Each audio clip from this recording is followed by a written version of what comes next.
I would, over the summer vacations, go and visit my extended family in South Asia, in India. And this is a part of the world where you see a lot of disparity. You see, on the one hand, great prosperity, great wealth, but I also encountered poverty in a way that I had not in the city in which I was growing up.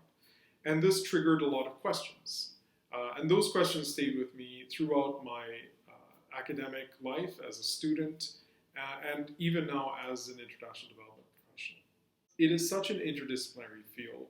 What I find is that as a student, you will get exposed to so many disciplinary perspectives. You will be encountering challenges and questions from so many perspectives and so many angles. Students in their final year of the program get to spend 8 months in country working in the field with a local organization on issues related to international development. Our students are selected through interviews for placements.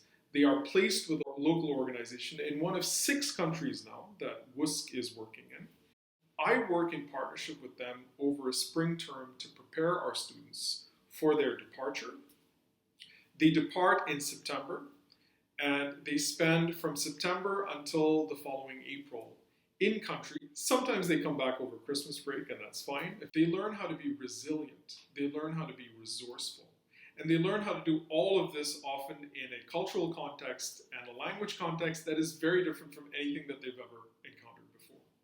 I think of actually something that someone in my family told me once, years back when I started teaching. They said, you're very lucky that you get to work with young people. I said, what do you mean? Well, they said, when you work with young people, all of a sudden the future doesn't seem so bleak. It didn't make very much sense to me at the time. But the longer that has stayed with me, and the longer I have had this experience of working with young students, the more I believe it, because the more I've seen it.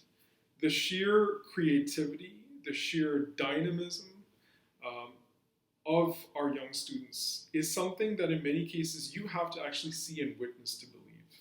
10 or 15 years ago, when we started encountering problems like the global financial crisis, when we started seeing increasing climactic events, people always describe these as once-in-a-lifetime incidents. So it turns out that over the last 10 or 15 years, there seems to be a once-in-a-lifetime event happening every 2 to 3 years. And we are in the midst of one of those events right now.